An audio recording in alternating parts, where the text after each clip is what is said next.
Assalamualaikum warahmatullahi wabarakatuh. Sahabat share yang insya Allah dirahmati oleh Allah. Saya Felix Yau. Pada hari ini kita akan berbagi pada sahabat share tentang keimanan di dalam Islam. Karena pada zaman ini, pada masa ini kita melihat banyak sekali terutama anak-anak muda yang mereka mulai merasa kehilangan fungsi agama dalam hidup mereka. Karena teknologi bertambah banyak, kemudian teknologi bertambah canggih, seolah-olah kemudian fungsi agama ini tidak lagi diperlukan dalam kehidupan mereka. Orang sudah bisa membuat hujan dengan menerbangkan kapal terbang. Orang sudah bisa berhubungan dengan orang lain dengan menggunakan teknologi seperti komunikasi seperti handphone dan sebagainya. Maka fungsi Tuhan sekarang menjadi dipertanyakan. Tetap perlu atau tidak. Bahkan Tuhannya sendiri dipertanyakan. Benarkah Tuhan ini ada atau tidak? Nah, ini menyebabkan banyak hal di dalam kehidupan manusia, terutama dalam hal beragama ini menjadi rancu. Orang-orang menjadi tidak mempercayai agama, bahkan tidak mempercayai Tuhan itu sendiri. Padahal, mempertanyakan tentang Tuhan, menjawab bahwa Tuhan ini eksistensinya ada atau tidak, ini adalah dasar dan awal daripada keimanan. Maka inilah yang coba akan kita bahas pada hari ini. Pertanyaan pada hari ini sederhana. Kita akan coba untuk mensederhanakan pertanyaan lewat pertanyaan, do you believe in God? Apakah Anda percaya dengan adanya Tuhan? Apakah Tuhan benar-benar ada? Do you believe in God? Apakah Anda percaya pada Tuhan? Nah, ini adalah pertanyaannya. Kalau kita kemudian bertanya tentang Tuhan, maka siapakah eksistensi Tuhan yang dimaksud? Tuhan yang dimaksud tentu saja, kalau orang berbicara tentang Tuhan, maka mereka berbicara pada yang menciptakan kehidupan. The creator of life, yang menciptakan kehidupan. Nah, ini adalah Tuhan yang memang diakui. Dia menciptakan kehidupan manusia. Maka kalau kita berbicara tentang kehidupan manusia, yang menciptakan kehidupan alam semesta dan segala-galanya, tentu pasti kita berbicara tentang kehidupan itu sendiri. Nah, maka menjadilah sebuah pertanyaan segini yang sekarang kita punya, do you believe in God? Apakah Anda percaya pada Tuhan? Kalau seandainya kemudian kita mempercayai, maka ini adalah dasar daripada keimanan. Tapi kalau kita tidak mempercayai, maka tidak ada yang namanya keimanan. Apakah Anda percaya dengan Tuhan? Nah, untuk menjawab pertanyaan ini sederhana. Kalau gitu, dari mana asalnya kehidupan? Orang-orang banyak sekali menjawab tentang asal daripada kehidupan. Yang paling umum ketika kita melihat di SMP, SMA, maka kita berbicara tentang kehidupan, pasti Anda ingat salah satu daripada gambar ini. Misal, Anda kemudian disuguhkan sebuah gambar bumi. Yang bumi ini kemudian ada laut di situ. Dan laut ini terdapat banyak sekali organisme, banyak sekali atom-atom di situ, banyak sekali senyawa-senyawa yang menurut orang-orang pada zaman dahulu senyawa-senyawa ini dikenai oleh listrik, dikenai oleh lightning, dikenai oleh kilat dan sebagainya, sehingga seluruh barang-barang yang ada di sana subprimordial itu membentuk suatu organisme dan diakui organisme terawal adalah ikan. Somehow ikan ini kemudian merasa bosan ketika tinggal di lautan, kemudian dia menumbuhkan kaki. Ini adalah dongeng yang kita dengar di sekolah. Kemudian setelah dia menumbuhkan kaki, dia kemudian pergi keluar daripada lautan, dan dia kemudian menumbuhkan kaki yang lebih kuat, lalu tiba-tiba dia bisa berdiri, ikan ini, kemudian dengan kakinya, lalu kemudian dia bisa terbang. Nah, dari ikan kemudian berkembanglah menjadi hewan-hewan yang lain. Maka ini adalah kemudian dongeng. Atau mungkin kita juga pernah lihat, kita juga pernah mendengar tentang gambar seperti ini. Jadi ada monyet yang kakinya sama dengan tangannya, kemudian dia tiba-tiba bisa berdiri tapi agak bungkuk. Somehow juga tiba-tiba dia bisa berdiri, lalu kemudian kita melihat dia pakai topi, lalu dia bawa tas kerja. Ini yang kita kenal sebagai evolution. Ini yang diajarkan kepada anak-anak kita di sekolah, yang memang kita pun diajarkannya. Teori evolusi sampai sekarang menjadi titik tolak daripada pertanyaan, dari mana asal manusia? Ternyata menurut mereka setelah diurut-urut, asal manusia awalnya adalah dari kera berkembang dari binatang-binatang yang awalnya dari laut, kemudian mereka berkembang menumbuhkan kaki, mereka menumbuhkan tangan, mereka menumbuhkan segala yang diperlukan untuk hidup di darat, akhirnya mereka bisa beradaptasi di darat dan sebagian mereka jadi manusia. Ini yang kita terima. Kalau gitu mari kita urut lagi. Pertanyaannya kemudian adalah, sebelum adanya monyet, sebelum adanya yang lain-lain, lantas dari mana itu semua evolusi dan sebagainya? Maka kita bisa menjawab lagi, bahwa kalau kita berbicara tentang evolusi, kalau kita berbicara tentang perkembangan hidup manusia, maka kita berbicara tentang awal mula manusia. Ada seorang saintis, seorang ilmuwan yang kemudian meneliti tentang asal mula daripada seluruh kehidupan, bukan hanya manusia, tapi alam semesta. Ternyata apa yang mereka dapatkan? Yang mereka dapatkan adalah ketika mereka meneliti bintang, planet, benda-benda alam lainnya, yang segala sesuatu yang di atas muka bumi, segala sesuatu ini ternyata menjauh satu sama lain. Nah, ini yang mereka dapatkan. Ternyata melalui penelitian mereka, para astronom bersepakat bahwa seluruh benda-benda bumi ini saling menjauh satu sama lain. Mereka saling menjauh, saling berpisah satu sama lain, atau mereka saling mengembang. Pertanyaannya adalah, kalau berdasarkan dengan waktu, ketika waktu semakin berjalan, maka mereka semakin mengembang, maka pertanyaannya sederhana. Kalau seandainya waktu diputar balik, lantas apa yang terjadi? Kalau semua diputar balik, maka yang terjadi harusnya adalah, mereka harusnya semakin mengerut. Mereka semakin mengecil. Mereka semakin menyatu. Ini harusnya yang terjadi. Apabila kemudian diputar lagi waktu terus-menerus lebih awal lagi, dan lebih awal lagi, maka yang tersisa di antara itu semua adalah satu titik tunggal. Yang satu titik tunggal ini mereka sebut dengan titik singularitas. Yang dari satu titik tunggal ini kemudian jadilah satu titik tunggal ini yang kita sekarang kenal dengan nama Big Bang. Sebuah ledakan yang kemudian membentuk seluruh yang kita lihat pada saat ini. Maka seluruh yang kita lihat pada saat ini, alam semesta, manusia, kehidupan, dan isinya, sejatinya berasal dari satu titik tunggal. Yang meledak, kemudian terjadilah semua ini. Nah, apa dibalik semua itu? Tentu kita akan lihat. Dan tentu kita akan bahas lebih lanjut lagi. Tetap bersama kami, Sahabat Share. Insya Allah kita akan lanjut lagi. Sahabat Share, kembali lagi bersama saya Felix Xiao. Kita masih membahas, do you believe in God? Apakah Anda percaya pada Tuhan? Maka kalau kita berbicara tadi tentang seluruh kehidupan, maka kita mendapatkan satu kesimpulan. Bahwa segala sesuatu yang kita lihat, sesuatu yang ada di muka bumi ini, manusia, kehidupan, alam semesta, seluruh benda-benda alam yang kita lihat, ini berasal daripada satu titik singular yang kemudian meledak. Yang kita kenal dengan nama Big Bang. Nah, kalau gitu, seandainya Big Bang ini adalah sebuah titik yang kemudian meledak, menjadikan segala sesuatu yang ada di muka bumi ini, maka secara fisika dapat kita lihat bahwa Big Bang ini adalah dari sebuah titik yang kalau dalam fisika, titik ini volumenya adalah 0. Karena kalau seluruh alam semesta yang tidak terbatas ini mengerut jadi satu, maka kita bisa katakan volumenya 0. Tapi massa daripada titik ini tidak terbatas. Ini adalah kemudian yang dikenal dalam fisika sebagai ketidakmungkinan pertama. Bagaimana mungkin dalam fisika ada materi yang tidak punya volume tapi punya massa yang tidak terbatas. Sedangkan setiap yang punya massa pasti punya volume. Dan setiap yang punya volume pasti punya massa. Tapi kita harus menerima ketidakmungkinan yang pertama. Bahwa ada satu titik di mana massanya tidak terbatas tapi volumenya 0. Inilah awal cikal bakal daripada Big Bang. Kemudian dari Big Bang ini kemudian dia meledak. Dia kemudian menyebar ke segala arah. Dan kemudian dia menghasilkan dari awal kemudian ini adalah kondisi pertama. Volumenya 0 tapi massanya tidak terbatas. Kemudian dia menjadi kondisi kedua. Volumenya tidak terbatas. Dan massanya sama-sama tidak terbatas.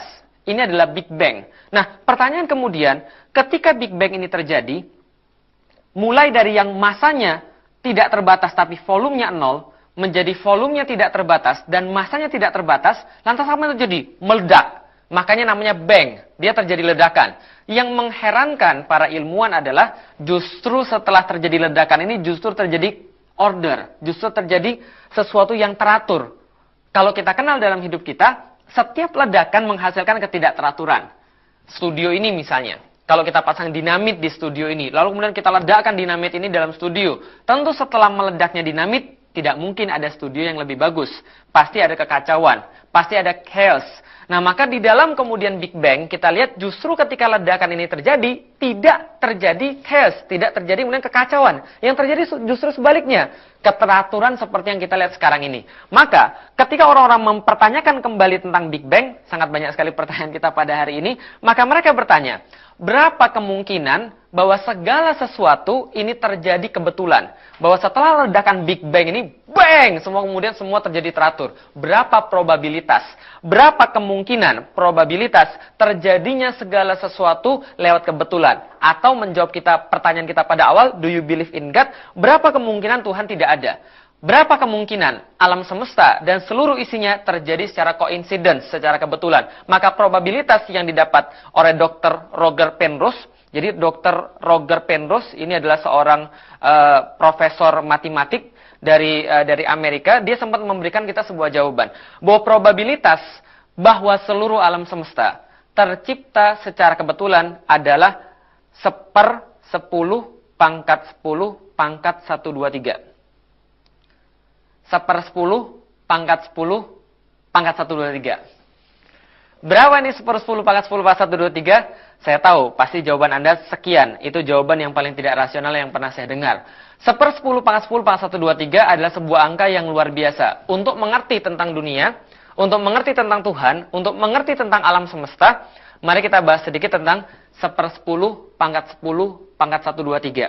Apa artinya? Oke, kalau gitu mari kita selesaikan pembaginya dulu. 10 pangkat 10 pangkat 123. Artinya begini, probabilitas 1/10 pangkat 10 pangkat 123.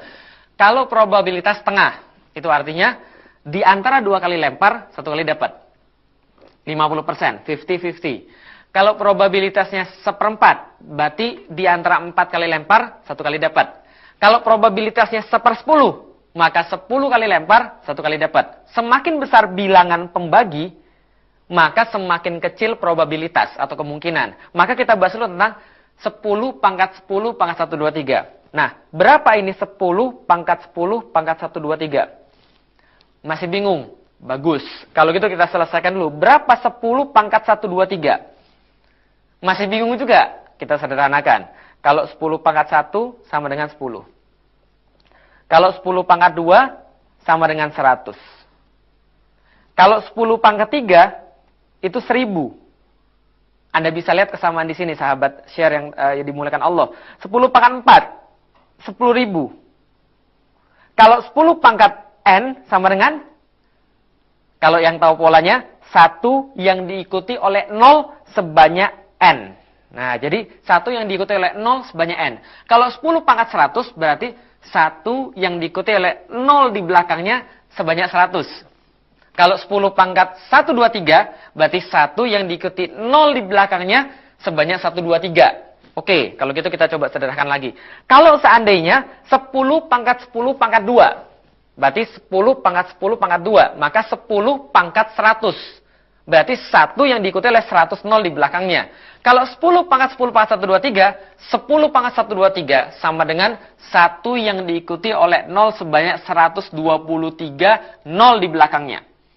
Kalau 1 di belakangnya 0 ada 3 namanya ribuan. Kalau ada 4 namanya puluhan ribu. Kalau ada 6 namanya jutaan. Kalau ada 123 apa namanya? Jelas, berarti probabilitas 1/10 pangkat 10 pangkat 123 ini sama saja artinya dengan more than impossible. Lebih daripada mustahil. Lebih daripada mustahil bahwa segala sesuatu yang tercipta di dunia adalah lewat kebetulan. Lebih daripada tidak mungkin bahwa segala sesuatu yang kita tahu sekarang ini lewat kebetulan. Mustahil apabila manusia tercipta lewat kebetulan. More than impossible. Apa artinya? Artinya sederhana. Kalau kita jawab kemudian di sini, kembali lagi pada gambar kita yang awal, apakah Tuhan ini ada? Jawabannya, God does exist. Or should I say, atau harus saya katakan, God must exist. Tuhan harus ada. Kenapa? Bila Tuhan tidak ada, maka segala sesuatu yang kita lihat ini justru kemudian menjadi sebuah pertanyaan. Dari mana datangnya kemudian kehidupan? Dari mana datangnya manusia? Dari mana datangnya alam semesta? Kalau Tuhan tidak ada. Ketika seseorang tidak bisa membuktikan adanya Tuhan, maka bukan berarti Tuhan tidak ada. Tapi kalau kita membuktikan bahwa tidak ada satupun yang terjadi tanpa adanya Tuhan, atau tidak ada probabilitas sama sekali, maka jawaban kita satu-satunya harusnya ada Tuhan. Harusnya ada eksistensi yang memang menciptakan segala sesuatu di alam semesta. Harusnya ada eksistensi yang memang memberikan kita kehidupan, yang membuat segala sesuatunya menjadi sebuah keteraturan dari sesuatu yang ketidakteraturan. God does exist. Atau kita harus katakan, God must exist. Terima kasih sahabat share, nanti kita akan lanjutkan lagi. Sahabat share yang insya Allah diberkahi Allah, kembali lagi bersama saya Felix Xiao. Masih kemudian kita membahas tentang do you believe in God. Setelah kita melakukan sebuah pembahasan yang panjang, lagi kemudian tidak terlalu berat tapi simpel, maka kita mendapatkan satu kesimpulan. Tatkala kita berpikir tentang alam semesta, kita berpikir tentang kehidupan, kita berpikir tentang manusia, maka siapapun yang menggunakan akalnya, siapapun yang berpikir, maka dia akan mendapatkan God does exist, bahwa Tuhan pasti ada. Kenapa Tuhan pasti ada? Karena seluruh yang ada di alam semesta, kita tidak bisa membayangkan apabila mereka terjadi secara kebetulan. Roger Penrose misalnya, dia membicarakan tentang alam semesta, membicarakan tentang Big Bang, bagaimana dari satu ledakan yang sangat besar menjadi sebuah keteraturan yang kita lihat sampai dengan sekarang adalah sebuah ketidakmungkinan bila terjadi secara kebetulan, secara coincidence, bila dilihat dari segi probabilitas matematik. Sama seperti yang ditemukan oleh ilmuwan-ilmuwan yang lain. Ada ilmuwan yang lain yang mengatakan bahwa probabilitas bahwa seluruh alam semesta terjadi secara kebetulan, itu juga sama bisa diibaratkan seperti kita menegakkan satu batang pensil. Satu batang pensil di ujungnya yang tajam, ini kemudian selama 100.000 tahun. Nah, jadi 100.000 tahun. Nah, ini kemudian bisakah ini terjadi? Tidak mungkin dia bisa terjadi. Mengapa? Mustahil kita menegakkan satu batang pensil bahkan untuk 1 atau 2 detik saja. Apalagi selama beratus-ratus ribu tahun. Maka ini juga tidak mungkin terjadi. Atau ilmuwan yang lain menggambarkan dengan sangat lebih dramatis lagi. Maka segala sesuatu ini tercipta secara kebetulan. Bahkan satu sel saja dalam tubuh manusia. Satu sel dalam tubuh manusia, padahal di tubuh kita ada miliaran sel, maka satu sel saja dalam tubuh manusia tercipta secara kebetulan, maka probabilitasnya sama seperti sebuah junkyard. Jadi sebuah tempat, kalau kita lihat di TV-TV itu, mobil-mobil bekas yang ditumpuk-tumpuk menjadi satu tempat penimbunan sampah, kemudian lewatlah tornado. Kemudian setelah lewat tornado ini, maka terjadilah pesawat Boeing 747 atau 737, berapa kek terserah, yang bisa langsung diterbangkan. Ini juga adalah sesuatu yang tidak mungkin. Maka tidak mungkin segala sesuatu yang ada di dunia tercipta secara kebetulan. Nah, khusus dalam diri kita sendiri kita juga bisa melihat. Misal, kalau kita lihat dari mana life, kita bahas lagi tentang asal manusia, hidup manusia. Kalau kita tadi bahas secara secara awal alam semesta, awal mula daripada alam semesta, mari kita bicarakan sesuatu yang lebih taruhlah sangat singkat ya, sangat pendek, sangat berhubungan dengan kita. Maka kita berasal daripada bapak dan ibu kita. Secara biologis, kita berasal dari sperma daripada ayah plus ovum daripada ibu. Nah, sperma ini kemudian dari ayah dan hanya dibuat oleh ayah, dan ovum hanya dibuat oleh ibu. Sperma ini hanya dibuat oleh laki-laki dan ovum hanya dimiliki oleh wanita. Maka kalau kita berbicara tentang sperma, maka perlu kita ketahui bahwa sperma hanya dibuat di tubuh laki-laki dan tidak dibuat sama sekali di tubuh selain daripada laki-laki. Anehnya, tidak berguna sama sekali buat tubuh laki-laki. Sperma tidak membuat laki-laki tambah kuat, tidak membuat laki-laki tambah pintar ataupun tambah ganteng. Enggak, sperma tidak menambah apapun. Satu-satunya fungsi sperma adalah masuk dalam tubuh wanita, menghasilkan individu yang baru. Dan perlu saya informasikan, dalam sejarah perspermaan tidak pernah ada cerita sperma keluar dari tubuh laki-laki, masuk dalam tubuh wanita, lalu balik lagi dalam tubuh laki-laki. Artinya, selama sejarah perspermaan tidak pernah ada sperma yang tahu seperti apa dunia yang akan dia lewati dan dunia akan dia jalani.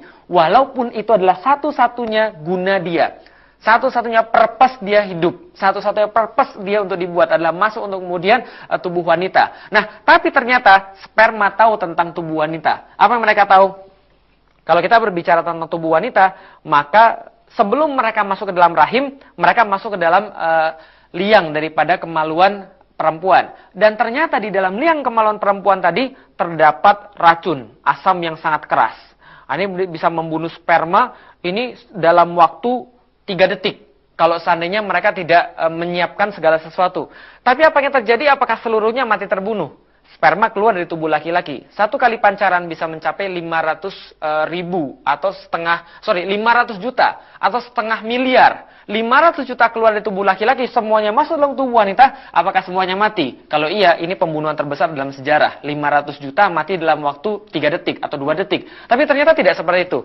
Tatkala sperma masuk ke dalam tubuh perempuan, mereka sudah membawa suatu penawar racun, yaitu penawar racun basa, yang sangat cocok ketika digabungkan dengan racun asam pada tubuh wanita, maka mereka membentuk sebuah kestabilan. Pertanyaan saya tatkala saya belajar biologi, dari mana sperma tahu bahwa mereka harus membawa penawar yang seperti itu tatkala mereka memasuki tubuh wanita? Dari mana mereka tahu dosisnya? Dari mana mereka tahu macam racunnya? Tapi ternyata mereka tahu, walaupun kita tidak tahu mereka tahu dari mana.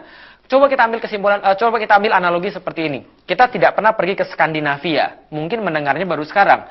Kalau kita tidak pernah pergi ke Skandinavia, wajar kita tidak tahu jalur angkot di sana, wajar kita tidak tahu makanan yang halal di sana letaknya di mana. Tapi sperma, walaupun dia tidak pernah pergi ke tempat wanita, dan itu tujuan dia satu-satunya untuk hidup dan diciptakan, tapi dia tahu persis tentang dunia wanita. Apalagi yang dia tahu, setelah melewati kemudian racun dalam tubuh wanita, dia menghadapi satu rintangan yang lain lagi. Wanita punya dua pabrik ovarium sebelah kiri dan pabrik ovarium sebelah kanan. Kadang-kadang satunya keluar dari kiri, kadang-kadang keluar satunya dari kanan. Nah, yang menjadi masalah adalah sperma tidak bertemu di tengah di rahim, tapi dia harus menjemput ke sebelah kiri atau menjemput sebelah kanan. Pertanyaannya, apakah mereka pernah tersesat masuk ke dalam tubuh wanita? Tidak. Kenapa tidak pernah tersesat? Karena mereka sudah dikirimkan sinyal-sinyal oleh ovum. Dan sperma sudah menyiapkan antena untuk menerima sinyal-sinyal tadi. Artinya adalah apa? Sulit dibayangkan bahwa semuanya terjadi secara kebetulan. Manusia, kita dibuat takjub terhadap dia. Kenapa? Dia sudah pergi ke bulan, dia sudah bikin robot yang sangat canggih, dia bisa melakukan apapun juga, tapi dia belum bisa menjawab pertanyaan, dari mana asal mereka? Kenapa sperma bisa bertemu dengan ovum? Maka jawabannya tidak bisa tidak adalah God does exist. Menemukan Tuhan, Anda tidak perlu beragama.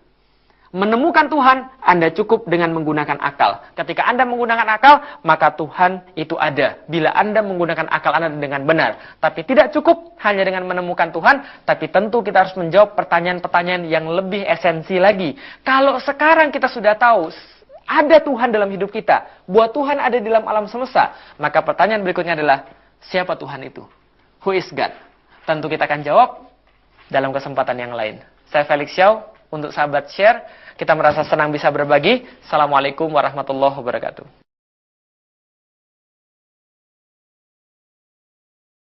Saudara Jerry D. Gray, Assalamualaikum Jerry. Waalaikumsalam warahmatullahi wabarakatuh. Apa kabar Jerry? Alhamdulillah masih sehat. Jerry D. Gray adalah seorang penulis yang telah menghasilkan banyak buku. Dan beliau asalnya dari Amerika Syarikat, pernah bertugas di Tentera Udara Amerika. Dan kini sedang berada di Indonesia, tinggal di Indonesia, menetap di Indonesia, berkahwin dengan seorang wanita Indonesia, kini memiliki seorang cahaya mata. Dan beliau telah pun memeluk Islam, kita akan berbual dengan beliau lebih panjang lagi nanti. Dan beliau akan mengupas, memberikan pandangan, buah fikiran, berkongsi juga pendapat-pendapatnya tentang siapakah yang sebenarnya yang dikatakan sebagai penipu dunia. Dan saya fikir Jerry akan memberikan nilai tambah kepada kita tentang perbincangan yang saya fikir sangat menarik pada petang ini. Baik, sebelum kita bersama dengan Jerry, kita harus memahami dulu ke mana topik perbincangan yang akan kita kupas pada petang ini. Baik, topik pada petang ini akan melihat bagaimana yang dikatakan wujudnya sebuah kuasa misteri yang mengawal keseluruhan negara-negara di dunia, termasuk di negara-negara Islam. Siapakah yang memainkan kuasa misteri ini, ataupun dalam bahasa global kita sebut sebagai superpower, dan mungkin berlindung di sebalik nama-nama yang indah seperti Order Baru Dunia dan sebagainya. Dan ini sedikit sebanyak telah pun mencantumkan pemikiran seluruh penduduk dunia dan juga orang-orang Islam itu sendiri. Baik, jadi kita juga akan melihat bagaimana tipu daya ini menurut Jerry mereka melakukannya dengan begitu licik sehingga bala bencana juga pada pandangan beliau dirancang dengan begitu teliti untuk menimbulkan krisis bencana alam, krisis kemanusiaan dan juga krisis pertanian. Baik, kalau telah pun bersedia dengan lafaz Bismillahirrahmanirrahim, kita akan bersama dengan Jerry D. Gray pada petang ini. Jerry, saya nak ucapkan selamat datang ke rancangan Al-Kuliah. Terima kasih. TV3. Dan saya ingin dengarkan juga pandangan sebagai soalan yang pertama saya kepada Jerry. Dalam dunia yang memandang Islam dengan penuh fitnah, melabelkan Islam sebagai pengganas, Barat meletakkan Islam sedemikian rupa. Bagaimana Islam masuk ke dalam hati Jerry dan akhirnya Jerry mengucap 2 kalimat syahadah. Ini cerita panjang atau mau cerita pendek? Panjang 1 jam harus jawab. Cerita pendek. Pendek aja ya. Ini mungkin mulai dari kecil. Saya ada masalah sama agama Kristen, susah percaya Nabi Isa anak Tuhan. Nggak masuk logika. Nabi Adam punya hak lebih tinggi untuk jadi anak Tuhan. Dia nggak punya ibu sama bapak. Nabi Isa punya ibu. Kenapa dia jadi anak Tuhan? Kenapa Tuhan perlu punya anak dari manusia dia bikin sendiri? Nggak masuk logika saya. So, udah ada masalah dari situ. Now, memang saya besar di Amerika, persepsi saya Muslim, dia nggak suka orang bule, Muslim, teroris. Memang dari Angkatan Udara Amerika kita ada rapat aman. Saya ketemu orang Muslim, dia bilang, "Good morning, Mr. Jerry, how are you?" Saya harus lapor sama Intel. So, memang persepsi saya nggak bagus untuk Islam. But Allah bikin habis keluar dari Angkatan Udara Amerika, kontrak sudah selesai.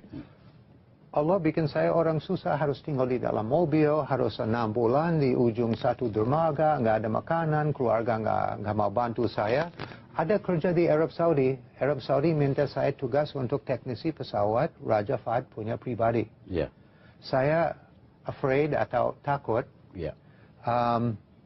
Nanti dibunuh saya dari masalah saya orang bule. Nah, waktu sampai ke Arab Saudi baru mata saya buka. Baru saya dengar azan. Baru saya sadar ini Muslim bukan teroris. Muslim punya disiplin. Muslim solat 5 waktu sehari. Muslim puasa dalam bulan Ramadan. Muslim takut salah masuk neraka. Nah, saya kalah sama Muslim. Saya masuk gereja dulu paling 3 bulan sekali. Nggak mau masuk ke gereja dari masalah kurang spiritually enlightening untuk saya. Mata saya mau mulai buka di Jeddah waktu ada azan untuk solat seperti zuhur. Di luar Jeddah, di pinggir jalan, mobil berhenti, solat di pinggir jalan. Di shopping mall mau bayar barang, karyawan nggak ada. Lagi solat di belakang. Toko emas, pintu buka, emas ada, karyawan nggak ada. Saya itu ada tukang dari toko emas, dia tanya sama saya, kenapa Mister nggak tunggu di dalam? Takut nanti Bapak pikir saya maling, nanti potong tangan saya. Dia bilang, ini semua Allah punya, bukan saya punya. Ini semua yang di kamar ini, baju saya pakai harus balik ke Allah. Mungkin kamu atau orang lain perlu barang ini lebih dari saya, silakan ambil. Saya nggak pernah lihat iman seperti itu. Mata saya udah mau mulai buka ke arah agama Islam. Di kunci mulai dari awal saya pegang Al-Quran. Ada orang Yaman nama Ahmad. Dia bawa Al-Quran ke saya. Dekat sama saya sudah ada rasa di sini. Waktu saya pegang Al-Quran, mulai nangis. Udah ada sadar dari sini semua hal-hal di dalam Al-Quran itu betul. Dan saya belum baca. Waktu buka ini dalam bahasa Inggris, berapa ayat saya baca langsung nangis. Itu semua mulai dari situ. Baik, terima kasih Jerry. Itu dia tadi awal bicara sehingga bagaimana Islam itu masuk ke dalam hati Jerry dan akhirnya hidup sebagai seorang Islam. Indah sekali cerita itu. Saya rasa sangat begitu tinggi nilainya bagaimana Islam itu memberikan pencahayaan dalam kehidupan Jerry. Baik, saya nak beralih kepada anjakan yang lebih jauh sedikit. Sebab Jerry juga melakukan kajian dalam bidang penulisan untuk menghasilkan buku-buku yang dihasilkan. Baik, jadi kalau kita saksikan sengketa, peperangan, konflik, kacau bilau, huru-hara, hari ini lazimnya berlaku di kebanyakan negara Islam. Betul. Soalan saya, apakah ini merupakan satu perancangan? Memang ini ada global conspiracy, sudah jelas untuk bikin Islam lemah, untuk prevent, stop kita untuk bersatu. Dia nggak mau kita unite bersatu, dia nggak mau kita ikut sistem khilafah, dia nggak mau kita punya satu pimpinan untuk umat Islam. Ya. Now, lihat di daerah Timur Tengah, Amerika lagi bikin negara-negara di sana ada banyak intervensi bikin dia lemah. Seperti Iraq sudah jatuh, Tunisia, Mesir, Syria lagi kondisi kritis, Iran kena fitnah, Yemen kelihatan is next ya. Amerika lagi bikin Timur Tengah lemah. Israel ada rencana untuk ekspansi, untuk tambah besar, untuk jadi world power. Ada niat-niat ke sana. Yeah. So di negara Islam di pinggir Israel lemah, mimpi dia bisa jadi. So memang yang jadi di dunia ini bukan by chance, bukan masalah ada teroris. Memang teroris ada, but ini ada banyak fitnah. Ada global conspiracy untuk siapin di dunia untuk Dajjal. Masalah di situ. Mau siapin dunia ini untuk Dajjal. Ini kita lihat dari hadis suasana di dunia sekarang. Insya Allah sebentar lagi memang Dajjal mau turun. Ini waktu sudah dekat. Jadi yang berlaku sekarang ini merupakan persiapan golongan ini untuk menyambut, kita boleh istilahkan sebagai kononnya menyambut kedatangan Dajjal. Betul. Kita lihat dari semua masalah di dunia sekarang, ini akar atau the deepest root, ya. Ini always coming from religion. Ini mulai dari agama. Dan memang dia mau bikin economic crisis, krisis makanan. Dia coba kontaminasi agama seperti Islam. Dia bawa ideologi beda dari sunnah Rasulullah, ya. Untuk mau bikin Muslim bingung, mau bikin brother sama brother fighting. Ini dia lagi tugas sekarang. Orang dia nggak suka, di pimpinan negara nggak suka, di fitnah, dijatuhkan orang ini, dimasukin orang seperti pro Amerika, pro Barat. Ini lagi jadi sekarang. Ini memang masalah besar. Ya. Terima kasih Jerry. Dan ataupun nama Islamnya Haji Abdul Rahman. Jadi kita akan bersama dengan Jerry sebentar lagi, dan anda juga dijemput untuk membuat panggilan telefon untuk berkongsi pandangan, dan juga barangkali ada soalan yang ingin dikemukakan kepada Jerry ataupun Haji Abdul Rahman. Dan siapa sebenarnya penipu dunia, Jerry akan jawab sebentar lagi. Jadi jangan ke mana-mana, teruskan bersama kita di Al-Kuliah TV3.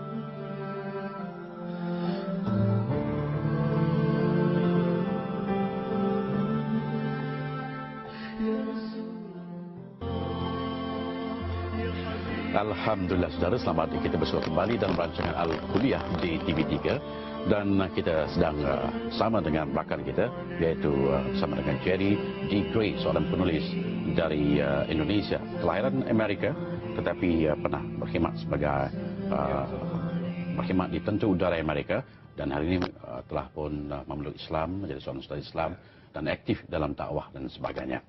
Baik, kita nak sambung lagi Jerry. Perbincangan kita, kemungkinan besar akan ada panggilan masuk untuk menyertai perbincangan kita di studio pada petang ini. Tapi sebelum kita menerima panggilan, saya ingin tanyakan dulu kepada Jerry tentang New World Order. New World Order pertama kali diucapkan oleh Presiden Amerika Syarikat George Bush pada waktu itu seperti sebuah perkataan yang sangat indah sekali bunyinya. Tapi saya fikir banyak sekali di antara perkara-perkara yang berbisa di sebalik wujudnya perkataan tersebut. Dan kalau kita lihat, panggilan tersebut akhirnya mencantumkan seluruh kerajaan di bawah satu pusat pemerintahan. Ataupun barangkali kita anggap sebagai wujudnya kerajaan rahsia. Jadi mungkin Jerry dapat huraikan.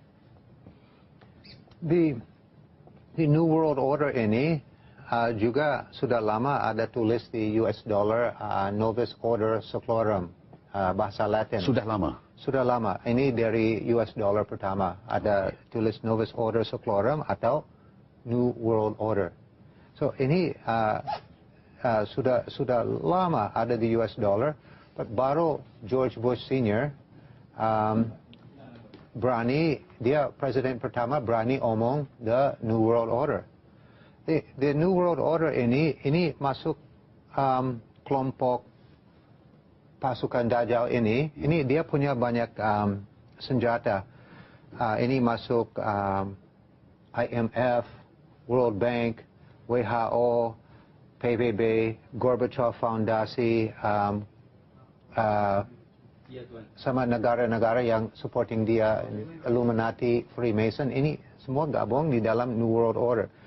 Di New World Order Group ini mau di dunia ini jadi 10 provinsi, satu pimpinan, satu agama baru untuk seluruh di dunia. Now, dia tugas sekarang untuk kita lihat dari seluruh di dunia, nasionalisme lagi turun. Ini tugas dari New World Order. Dikurangin nasionalisme seperti kita lebih ikhlas terima one world government. Ya. Juga dia mau hancurkan family value. Dan ini sudah jadi di Amerika, family value sudah hancur. Yeah. Family saya sendiri sudah hancur. Now,